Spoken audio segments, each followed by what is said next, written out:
Hey up. Right, weather's interfering with video production this week. It's pretty much the same as any other week this year so far. I sometimes wish I'd started a channel on stamp collecting, because, you know, you can work indoors all the time doing that, but I don't collect stamps, so I can't. As I often do in these situations, last night I was thinking about what today's video could be about, because you know, you often have to sort of pull something out of your hat when things get in the way and you can't do what you intended to do. And I usually revert to regular comments that sort of stick in my mind, people asking one particular question or a similar question. Now, I did contemplate making a video today about how to dress for motorcycling without looking like a twat. But yeah, that's going to upset a lot of people, so I'll save that for a day when I'm in the mood for an argument.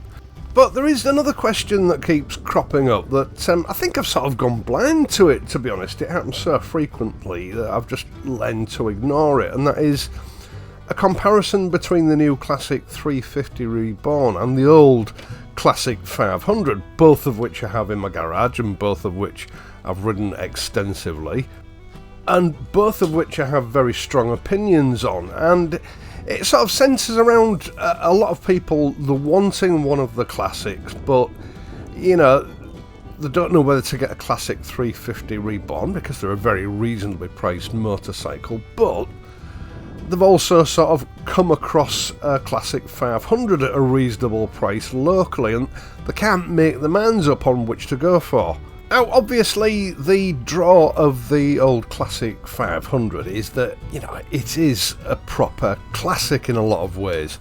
It's got just a little bit more power than the Classic 350, and there are a lot of garage queens out there with, you know, not much more than running mileage, quite often less than running mileage, which often leads the commenter to believe that, you know, it's virtually a new bike. It's a little bit more powerful than the Classic 350, and so really it's a bit of a bargain, but I would caution people on that mindset. First of all, if you're looking at buying a second-hand Classic 500, look for the post-2018 models. There were some significant upgrades to the braking system and various other parts of the motorcycle in that year, which did make it a substantially better bike than the pre-2018 motorcycles. So if you're looking for a used Classic 500, post-2018 models are the ones to look for, and you know, you're only looking at a 2-year period there from 2018 to 2020 when they were discontinued, so there won't be that many available on the market, and they will likely command, you know, a slightly higher price than the pre-2018 models. Now, what I want to concentrate on in this video is, you know, the mindset of buying not just any old classic, but a practical, convenient to use classic motorcycle. I'm going to try and keep all the emotive reasons out of this video, if that makes sense. Now, one thing that you do need to consider when you're contemplating buying someone else's garage queen is that low mileage, or very low mileage, on a bike that's 3, 4 or 5 years old doesn't mean that bike is like new. You know, they still deteriorate with age, and some will deteriorate worse than others depending on how they've been looked after. I had a guy bragging to me, it must be about 3 years ago now, how he'd managed to find a 2018 Bullet, same colour as mine actually, Classic 500, for a bargain price. I can't remember what he paid, it was something like £3,000 at the time. It only had 500 miles on the clock, and it got a brand new bike at a bargain price. But when he actually picked it up, he started sort of flooding me with email questions asking for advice, because it had been kept in a damp garage and it had really deteriorated. There was rust all over the frame, especially around the welds, because the previous owner of the bike had bought it, you know, he'd done a few hundred miles, he'd got bored with it, and he'd just thrown it in a damp garage and then totally neglected it for 4 or 5 years.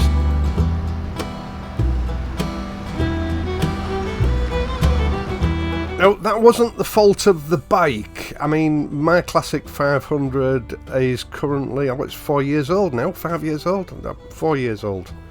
No, it's actually coming up to 5 years old. There's not a spot of rust on it anywhere, because it's been cleaned and inspected on a regular basis. I've kept the oil changes up to date, I've kept the servicing up to date, and it's had various protective coatings, whether that be wax or ceramics, applied to it periodically over the years to protect the finish. That includes things like the tyres and rubbers and plastics. You know, all that glitters is not gold. Quite often these bikes in little pictures on a website look absolutely spot on, but there can be a bit of a dog's dinner when you see them in person. Now, I don't know the circumstances. Obviously, it paid the money and without looking at it properly. And he wanted me to advise him on how to get this motorcycle back into the condition that he thought it was in when he bought it. And the truth of the matter was, it was going to cost more than he paid for the bike to put it right aesthetically. Unfortunately, a lot of Garage Queen owners do have the car ownership mindset in that they believe, you know, you don't need to wash them, you don't need to put polish or wax on them, and you don't need to perform any type of anti-corrosion treatment on the bike and it'll be fine, just like a car is. I'm afraid that mentality just doesn't apply to motorcycles. You have a look on the BMW and the Triumph forums, the complaints about corrosion appearing on relatively new bikes, engine casings corroding, that kind of thing, and the manufacturer won't honour the warranty. Well, a warranty doesn't help you out when you're trying to deal with neglect. It's as simple as that. So be mindful of this when you're looking for one of these models second hand. You know, do your homework, examine the bikes in detail before you make a decision to purchase it, and make sure that you've got proof that it has been serviced on a regular basis, despite the fact it hasn't really been anywhere. Time alone is potentially far more destructive than mileage. Now, obviously, with the Classic 350 REborn, especially if you're buying a new one, none of this is going to be an issue. The bike is certainly going to have a 3-year warranty if you're buying it new, and even if you're buying it second hand, there's likely to be some warranty left. And I should point out, really, being fair, that the finish on the Classic 350, the new Classic 350s, is more resilient than that of the old Classic 500s. Royal Enfield have invested in better quality paint facilities than, you know, with the old version, so aesthetically you are getting a more resilient motorcycle. Both bikes have very robust, time-tested engines. Classic 350 engine is without a doubt a far more refined power plant than that of the old Classic 500, but the old Classic 500 does have some advantages. You have a little bit more power on tap, which is probably handy when you're carrying a pillion or carrying luggage. For me, that's a bit of a moot point. But at higher speeds, you know, when you're really pushing the performance of the Classic 500, there is a certain roughness to the engine that can be a little bit tiring. Servicing on the 500 is simpler. It has self-adjusting hydraulic tappets, so you don't need to worry about tappets. And the oil and filter change method is pretty much the same. They're very similar between the two bikes. The disadvantage with the Classic 500 is that you're going to need to service it more regularly. I think the service intervals are 3,000 miles, whereas the J Platform series on the 350 are every 6,000 miles. So servicing is swings and roundabouts with the Classic 500. If you're doing your own servicing, and like me, you just enjoy the ritual, it's not going to be a big issue for you. But some people are going to prefer the extended service intervals of the J Series bike. Now, tappet adjustment on the J Series bikes seems to be a big stumbling block for a lot of people. They have traditional lock nut tappets, which means you've got to take the tank off, remove the rocker box, and then manually check and, if necessary, adjust the tappets. which adds time onto the servicing, and obviously if you're getting someone else to service it for you, it's also going to add expense onto the servicing. So really what you gain with the longer service intervals is taken away from you by the fact that the tappets need to be adjusted every 6,000 miles, or should I say they need to be checked every 6,000 miles. My experience is once they've been reset, they rarely need readjusting. But that doesn't alter the fact, obviously, that you have to go through the ritual of getting to them to check them, which is just as time consuming as actually adjusting them.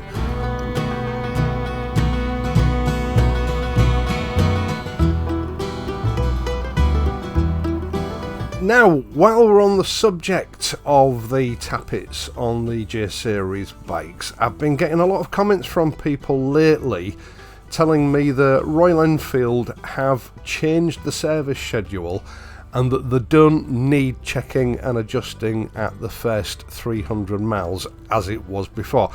I can't confirm this, I've not been able to, well actually I haven't had time to do the research to find out whether that's true or not, but I am getting a lot of people telling me that this has now changed so that your tappets don't need checking and adjusting until the bike has done its first 6,000 miles.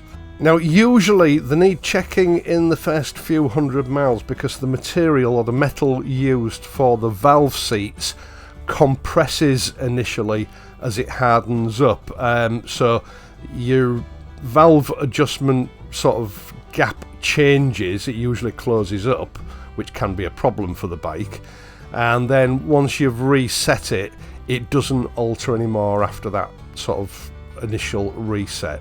What it looks like they've done, and as I've said, I can't confirm this, they've changed the valve seat material for something that is harder and so doesn't compress as much in the first few hundred miles. That's just something worth asking your dealer about if you're looking to buy one of these bikes, to confirm that. Fuel consumption between the two bikes is quite similar. There's not a lot in it, not anything really worth talking about. And in my opinion, both are great engines. You know, I've got nothing to complain about with either of them. The 500 definitely has a little bit more power and torque, but is that really something that you need to consider with this type of bike? They're not a sports bike, they're not intended to be, rushing from A to B as fast as you can. That's not what these bikes are for. So it's purely down to your personal preference which of the two you would rather have. As I've said, the 350 is definitely the smoothest and most civilised of the two engines in operation. Now, the classic 500, I always thought it was a really good handling bike, and it is. It handles really well, but I've got to say the geometry of the way the classic 350 REborn has been put together, it's a far more planted, tighter, better handling machine. I certainly feel the difference when, I'm riding the two back to back as I have been doing over the last few weeks. That is when the weather has allowed. Don't get me wrong, the 500 is a fantastic bike to ride. I don't think anybody would regret having one, but it does feel a little bit sloppy compared to the 350. The 350 also handles carrying a pillion better.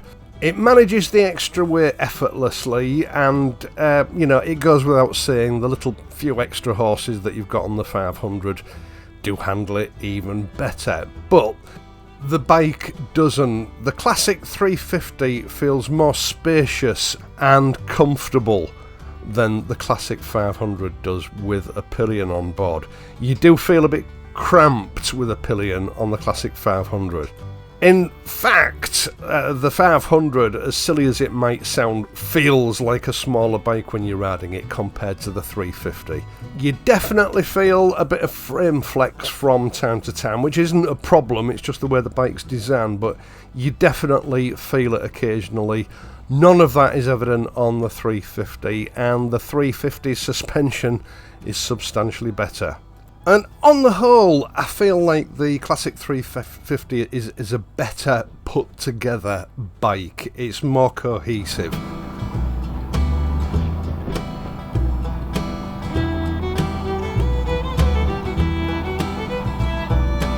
Both of these bikes are modern classics, but that doesn't tell the whole story. The modern classics in different ways. The Classic 350 is a modern bike styled to look like a classic bike. And in that respect, it gives you everything that you would expect from a modern bike in a classic looking package. And the big difference between the two bikes is that the Classic 500 is an old classic bike that has evolved in an attempt to make it behave more like a modern bike. Now, Royal Enfield were very successful at doing that, but obviously the whole package had its limitations in the first place, so they could only go so far with it. That's why it was discontinued in 2020, because really there was nowhere else that they could go with it from there. They had to start again from scratch. Equipment wise, the Classic 350 is better appointed. The switches arguably are better. It has things like a clock, 2 trip meters. The Classic 500 has no clock unless you buy one and fit it, and it definitely has no trip meters. And it just has a fuel light to tell you when you're getting low on fuel. Now, the 350 does have a fuel gauge, but it's not that reliable. I mean, it won't catch you out. You won't run out of fuel if you pay attention to it. But it has this nasty habit of dropping from 3 bars to 1 bar in the space of 5 miles occasionally. So you can often start a journey thinking that you've got plenty of mileage left in the tank, only to find 5 miles later it's telling you that you've got to fill up, which yeah, I've got no idea why it's like that, but it is spread across the board with all of these models. It's a common complaint that I hear. Now, I think that's all the major differences covered between these two bikes. Weight-wise, they're quite similar when it comes down to manhandling it in and out of garages or parking spaces. There's nothing in it between the two. The 500 does feel a little bit lower, so theoretically it may be a little bit easier to manhandle. But the 350 is well balanced, it's light, you know, there are no issues with either of those bikes really. So what it really boils down to is what your heart wants. Now, I know I said I'm going to try and keep emotions out of this at the beginning of the video, but really, your purchasing decision between these two bikes, because they're going to be available for similar money at the end of the day. So it comes down to what your heart tells you want from a bike. Now, if you're looking for a genuine, authentic, classic bike feel, but without the headaches of unreliability and sourcing parts, the Classic 500 is definitely going to give you that. You know, it feels like a classic bike to ride. It looks more genuinely like a classic bike compared to the Classic 350. It will tick all those boxes for you, but if you're looking for something which is economical, ultra reliable, will act like, you know, a thoroughly modern motorcycle with a nod to classic motorcycles, actually probably more than a nod, you know, it is quite authentic in the way it's been put together. The Classic 350 is the one to go for. It's definitely the most practical bike of the two if you just want easy motorcycling. And, you know, I own these both of these bikes, and both of the sort of nuances of these bikes appeal to me. If it came down to it, I could only have one, the Mule or my little tank. I tell you what, I honestly don't know what my decision would be. I don't think I could make a decision. Right, there you have it. Once again, thank you so much for taking the time to watch this and my other videos, and in doing so helping to support this channel. I really do appreciate it. You can show your appreciation, if you like, by leaving a like and subscribing to the channel if you're not already a subscriber. And if you do that, make sure that your notifications are enabled. You can help the channel out in other ways via my Patreon page, PayPal donations, or via the super thanks button down below. Either way, it's much appreciated. I will of course be back next week, so until then, please ride safely, and I'll see you soon.